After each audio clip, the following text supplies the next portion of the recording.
Hello, everybody. My name is Supriya, and I am an instructional designer. This video is for people who want to know that how I became an instructional designer. So I have been wanting to create this video for a very long time now, because I get messages like these on regular basis, like, "Hey Supriya, I have an interview of an instructional designer. Could you give me an idea what questions they ask?" Or, "Hey Supriya, what course did you take to become an instructional designer?" So let's get started with this video. I started my professional journey in 2017, where I used to teach only young people. I won't say that very young people, in the sense kids, just young people of, you know, 16, 17 years of age, like that. They used to create content for them. I used to teach them. I joined an institute where I got a lot of exposure as well, that if somebody's coming to learn English, how would I customize a course for them, spoken English course for them. And all that went for like good 2 years. I did freelancing also in middle of my full-time jobs. So this is what I used to do. Then I did TEFL certification, which a friend of mine recommended me. So this TEFL certification gave me a chance to actually get into this training field. I did my TEFL certification from Bangalore, Asian College of Teachers, and from there I actually got a kick. I got a job in Bangalore only. It was a startup. They had an application. So yeah, like I learned a lot there because my seniors were really great. Okay, really great. And there also I learned how to customize the content according to the need of learners and also the levels of learners. So while doing all this, I used to see my senior working on the PPTs, which we used to present as trainers. So I used to see that what they are doing and everything, and I got really curious that how are they creating this course. And I got into depth with it, and I think that once my learning was done in that organization, I had to leave it because I could not find anything else that I could do. Then I did freelancing for a year, where I got many projects as a freelancer. I did create courses for EFI. I did create courses for Pratham Foundation. So a lot of free lancing projects I got in that year for BizGurukul as well.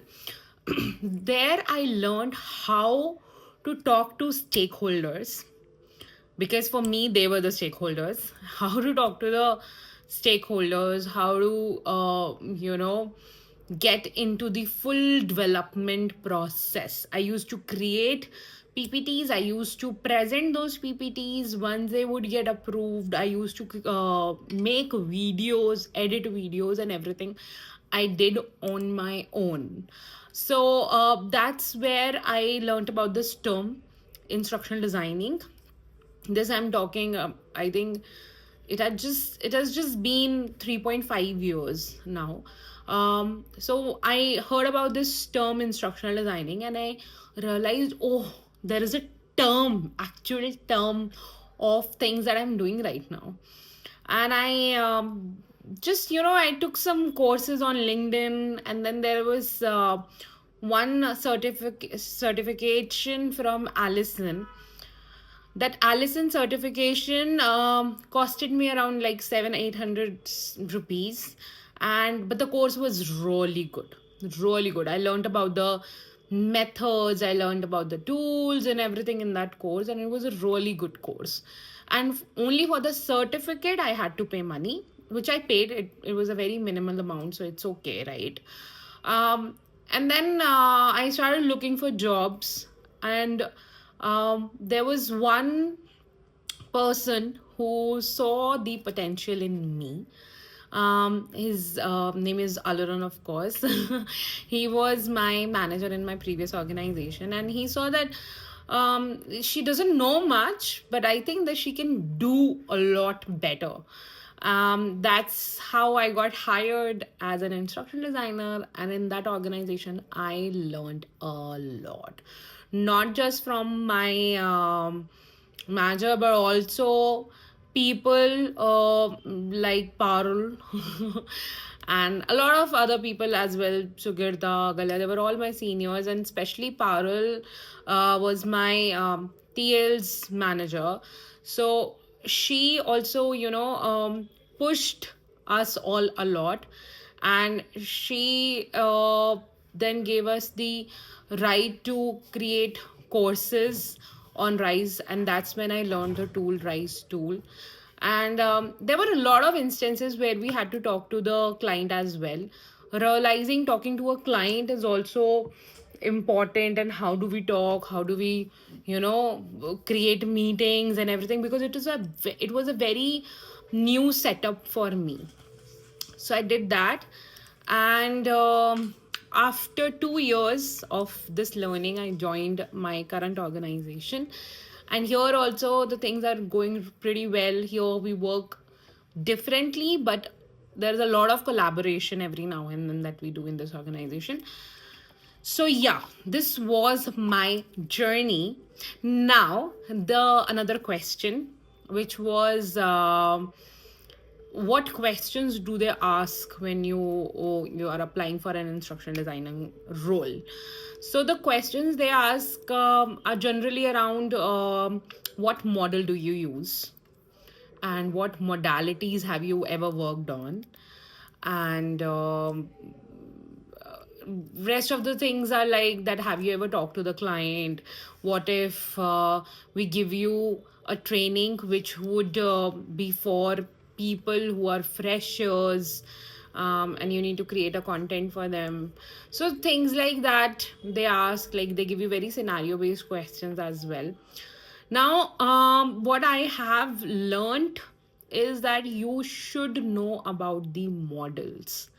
Okay, so there are a lot of models: Addy model, Kirkpatrick model, the SAM model. There are a lot of models that we work with. Apart from that, you really need to have a knowledge on Bloom taxonomy. Bloom's taxonomy is used to create objectives. So that's something that you should learn. Apart from that, you should know the entire process, like what happens first and how do you get the requirement done, like how do you deliver it. So that knowledge is a must. Apart from that, you can also go through various tools which you can get for free initially. For example, Storyline tool, Rise tool. It is basically Articulate 360.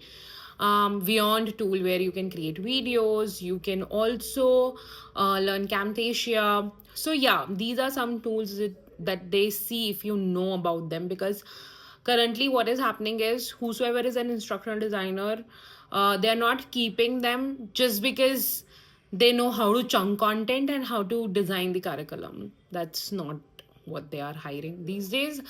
You need to become a developer as well, not a graphic designer. There is a huge difference between a graphic designer and a developer. Please get your facts straight. I can create another video for this if you comment. Then yeah, so these are some basic questions that they ask, and these are some basic things that I learned before joining these organizations. So that's all. Thank you so much. If you still have questions, you can write me and I'll either answer them on the chat, or if the questions are same, I'll create another video. Thank you.